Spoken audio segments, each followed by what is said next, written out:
Now, boys, there was a video we put out a few days ago where we were criticized by our Norwegian friends, Rightly and so. rightly so, Norwegian friends. We were criticized by them by saying, okay, well, Holland has actually performed quite well for the national team. Just look at his goals, look at his statistics, and all that kind of stuff. So, amongst a variety of matches, we will talk about that. But anything to say before we get to the Norway match? Any matches that you all wanted to call out or no? You had a good one. You watched Portugal Croatia. That was a good match. I thought pretty Ronaldo even in some ways. scoring. Yeah. Ronaldo getting the goal, of course. Croatia attack at times, but they really look a team that's a little step off where they have been in the past. They never really dominated possession the way Croatia's capable of doing. Portugal were the better team in this game, but it was close. It was close. Croatia had their chances late, but ultimately deserved win for Portugal, I think, Roy. And Croatia's then been Mr. Ronaldo, Roy's favorite player in the entire world, getting his 900th goal.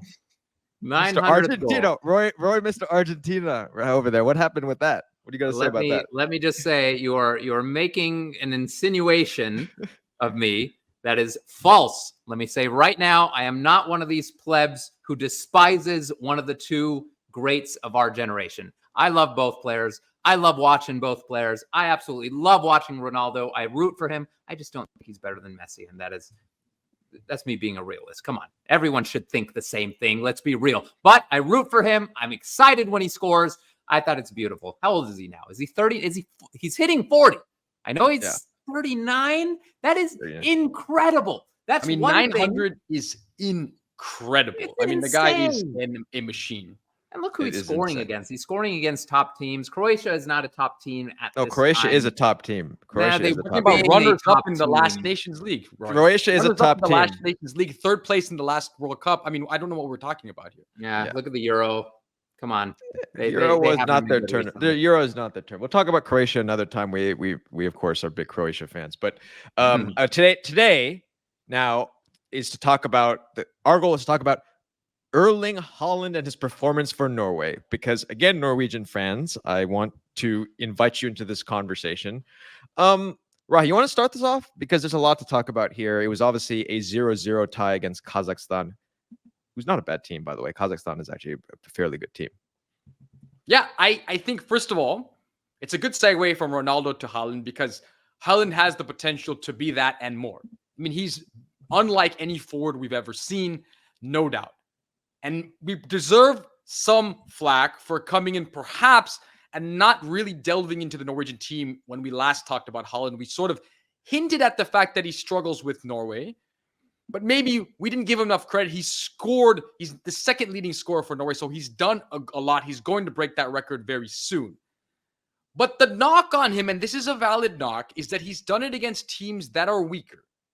And when he's with Norway, he plays the same way as he does for Manchester City, in that he's often uninvolved in the build-up. The problem for Norway, and if you watch this game, he barely got on the ball. If you had never watched soccer before, you would think that Norway's best player was not Haaland, but Antonio Nusa. That's who you would have thought, the RB Leipzig player, because he was always on the ball. He was in and around everything. Haaland was a lonely boy up front. No touches on the ball, Roy.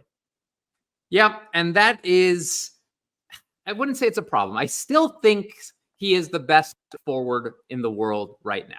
That's what I think about Erling Haaland at this moment. What I also think about Erling Haaland is for a team like Norway, who often doesn't have a majority of possession, who often requires players who are hungry for the ball, who are starving to get on the ball, who are dropping back to help build the play, Haaland feels, yes, he's going to score against Gibraltar and Kosovo and Cyprus, as he has scored tons of goals against each of those teams. But if he's not getting involved in the buildup of the play, he could go games where he doesn't touch a ball. And we've seen it for Manchester City. We've seen it for stretches of weeks at a time where he gets 4 or 5 touches in a half. And we saw that again against Kazakhstan. He wasn't getting involved in the play, and thus he wasn't involved in the game. And that's just not good. And they had a lot of obviously they had majority of the possession of this match. So that's what I'm surprising. So that's what I'm kind of getting at is, we saw this match, right? And granted, I don't think Norway played a very good game as a whole. Like we got to say that, right, guys? Yeah, because Kazakhstan sat deep and defended fine. And the problem is, if you're Norway with that much possession, you have to at some point take players on. You have to be able, you're wide in wide places, you have to advance, right? The problem was Kazakhstan could keep everything in front because no one was willing to take on the defender in front of them. The only guy I saw doing that was Antonio Nusa at times, right? And Odegaard did his thing, tidy in possession, was good on the ball. But the problem is when your best player, one of the best players in the world, touches the ball as few times as he did, then you realize you have a problem with the way you're playing. I understand he plays that way for Man City, and it's very hard to change the way you play when you're coming into games a couple times, over a few months. But they have to figure something out, Roy, because when you have a player this good, you have to find ways to use him. Yep. And the biggest thing, let's be real, one of the biggest things that Haaland does well is his off-the-ball movement. He is a genius with making perfectly timed runs. He's a genius with swerving at just the right moment to receive a pass, with just tricking the defender into thinking he's running one way, he goes the other way. The thing is, those are very intricate moves that requires understanding from the players around him. It's moves that his players have to know he's going to make. His players have to understand the way he functions, the way he thinks, what he does in particular situations. At the national team level, you're not together for long enough to read those things, to understand those things. At the club level, he's going to receive those balls. He's going to get constant passes. He's going to score 3-4 goals.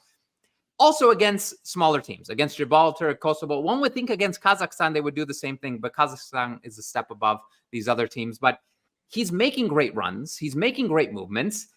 A lot of times he's not being read. A lot of times he'll make the run. He doesn't receive the ball goes behind. Yeah. It's just the nature of the international game. They don't know each other as well. I mean, look, it'll be helpful when Oscar Bob comes back. He's injured at the moment. That'll be nice. He'll have some understanding already in place. But to me, there are examples of players who show up in different ways for the national teams, right? The big one being Gareth Bale for Wales. Obviously a different position, a different player entirely, but a player that always, for Wales, showed up in a big way and got on the ball a lot. I think of Ibrahimovic as well. Changed the way he played for Sweden. Oh, yeah.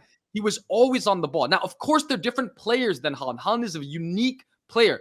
But as a manager, as a team, as a country, you can't have a game that looks like this. You can't have a game where he's so uninvolved. You have to figure out ways where he can drop deeper and get on the ball. He has to get touches on the ball. Yeah. Look, at the end of the day, Ishana, who comes on this panel, she's a big Haaland fan. We're all Haaland fans here. We want to see Norway in a major tournament. We'd love to see him perform in a major tournament. So for the Norwegian fans, it has to be figured out in some way, shape, or form, right? Against these teams, against these results, that you have to get the results to be able to move forward. Let us know how you think it's going to be, but I think that's how Haaland can take the next step in his evolving career and illustrious career. Yeah, I mean, you have to be Kazakhstan. You have to. I agree. I think you have to get it done. You have to get done.